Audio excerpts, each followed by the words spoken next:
اعوذ باللہ السمیع العلیم من الشیطان الرجیم من حمزہ ونفخہ ونفثہ بسم اللہ الرحمن الرحیم الحمد للہ رب العالمین الرحمن الرحیم مالک یوم الدین ایاک نعبد و ایاک نستعین اہدنا الصراط المستقیم صراط الذین انعمت علیہم غیر المغضوب علیہم ولا الضالین آمین۔ سورہ فاتحہ کے متعلق آج ہم بیان کریں گے۔ شان نزول حضرت عبداللہ بن عباس رضی اللہ تعالی عنہ فرماتے ہیں، صحیح مسلم کی حدیث ہے، ایک روز حضرت جبرائیل علیہ السلام رسول اللہ صلی اللہ علیہ وسلم کے پاس بیٹھے ہوئے تھے کہ اسی اثنا میں انہوں نے اپنے اوپر سے ایک زوردار آواز سنی۔ انہوں نے اپنا سر اٹھایا، پھر فرمایا، یہ آسمان کا ایک دروازہ ہے جو آج کھولا گیا ہے اور آج سے پہلے کبھی نہیں کھولا گیا۔ پھر اس دروازے سے ایک فرشتہ نازل ہوا۔ حضرت جبریل نے فرمایا، یہ ایک فرشتہ ہے جو آج زمین کی طرف نازل ہوا ہے اور آج سے پہلے کبھی نازل نہیں ہوا۔ پھر اس فرشتے نے رسول اللہ صلی اللہ علیہ وسلم کو سلام کیا اور کہا، دو نوروں کی خوشخبری سنیے، یہ دو نور آپ کو عطا کیے ہیں اور آپ سے پہلے کسی نبی کو عطا نہیں کیے گئے۔ ایک نور فاتح الکتاب یعنی سورہ فاتحہ ہے اور دوسرا نور سورہ بقرہ کی آخری آیات ہے۔ آپ جب کبھی ان دونوں میں سے کوئی کلمہ تلاوت کریں گے تو آپ کو مانگی ہوئی چیز ضرور دی جائے گی۔ سورہ فاتحہ کی فضیلت۔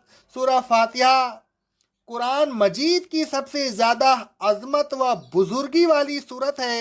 رسول اللہ صلی اللہ علیہ وسلم نے ایک روز حضرت سعید بن معلّہ رضی اللہ تعالیٰ عنہ سے فرمایا، میں ضرور تمہیں قرآن کی سب سے زیادہ عظمت والی سورت سکھاؤں گا۔ پھر آپ صلی اللہ علیہ وسلم نے فرمایا، وہ سورت الحمدللہ رب العالمین ہے۔ یہ سبیح مثانی یعنی 7 دہرائی جانے والی آیتوں پر مشتمل ہے اور یہ قرآن عظیم ہے جو مجھے عطا کیا گیا ہے۔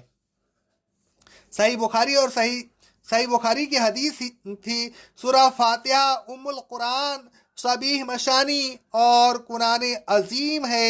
رسول اللہ صلی اللہ علیہ وسلم فرماتے ہیں، صحیح بخاری کی حدیث ہے، ام القرآن یعنی سورہ فاتحہ، سبیح مثانی اور قرآن عظیم ہے۔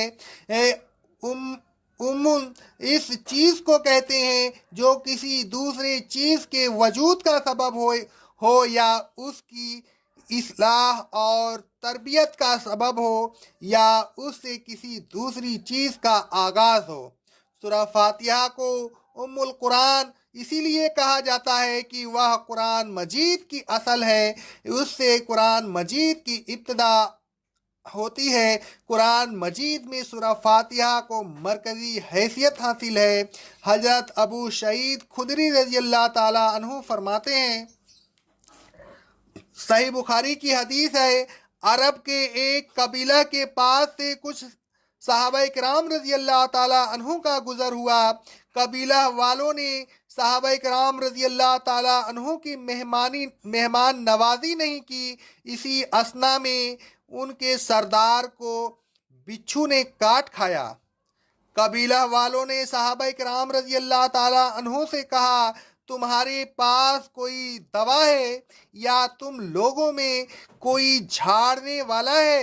صحابہ کرام رضی اللہ تعالی عنہ نے کہا، تم نے ہماری مہمان نوازی نہیں کی، لہذا جب تک تم ہمیں کچھ مال نہ دو گے ہم علاج نہیں کریں گے۔ ان لوگوں نے کچھ بکریاں دینے کا وعدہ کیا۔ ایک شخص نے سورہ فاتحہ پڑھنی شروع کی، وہ تھوک جمع کرتا اور اس پر تھتکارتا، الغرض وہ سردار اچھا ہو گیا۔ اس نے اس شخص کو 30 بکریاں دیں اور ہمیں دودھ پلایا۔ بعض صحابہ کرام رضی اللہ تعالیٰ عنہ نے کہا، ہم بکریاں نہیں لیں گے جب تک رسول اللہ صلی اللہ علیہ وسلم سے دریافت نہ کر لیں۔ الغرض انہوں نے رسول اللہ صلی اللہ علیہ وسلم سے دریافت کیا۔ رسول اللہ صلی اللہ علیہ وسلم مسکرائے اور اس شخص سے فرمایا، تمہیں کیسے معلوم ہوا کہ یہ سورت رقیہ ہے؟ پھر آپ صلی اللہ علیہ وسلم نے صحابہ کرام رضی اللہ تعالیٰ عنہ سے فرمایا، تم نے ٹھیک کیا، ان بکریوں کو لے لو اور اپنے ساتھ میرا بھی حصہ لگاؤ۔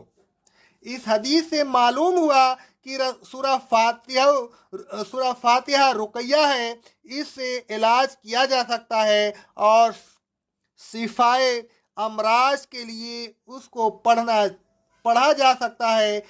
رسول اللہ صلی اللہ علیہ وسلم نے اپنا حصہ لینے کے لیے اس لیے کہا کہ آپ صلی اللہ علیہ وسلم کے لینے کے بعد صحابہ کرام رضی اللہ تعالیٰ عنہ کو کسی قسم کی کراہیت نہ ہو۔ رسول اللہ صلی اللہ علیہ وسلم فرماتے ہیں، صحیح مسلم کی حدیث ہے، اللہ تبارک و تعالیٰ فرماتا ہے، نماز کو میں نے اپنے اور اپنے بندے کے درمیان نصف نصف تقسیم کر لیا ہے، اور میرے بندے کو وہ چیز مل جائے گی جس کا وہ سوال کرے گا۔ جب بندہ کہتا ہے الحمدللہ رب العالمین، اللہ تبارک و تعالیٰ فرماتا ہے میرے بندے نے میری تعریف کی۔ جب بندہ کہتا ہے الرحمن الرحیم، اللہ تبارک و تعالیٰ فرماتا ہے میرے بندے نے میری ثنا بیان کی۔ جب بندہ کہتا ہے مالک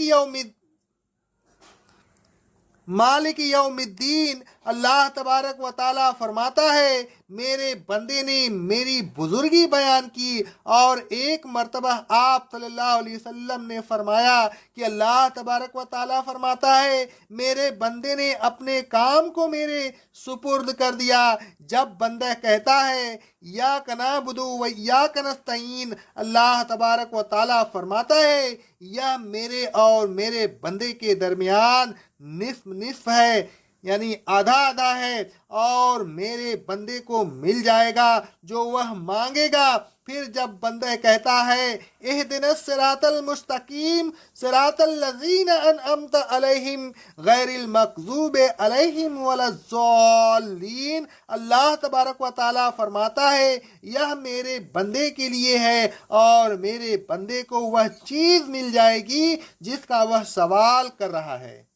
اس حدیث سے معلوم ہوا کہ سورہ فاتحہ نماز کا بہت اہم جز ہے، اسی وجہ سے اس کو صلاۃ کہا جاتا ہے۔ اس حدیث سے یہ بھی معلوم ہوا کہ سورہ فاتحہ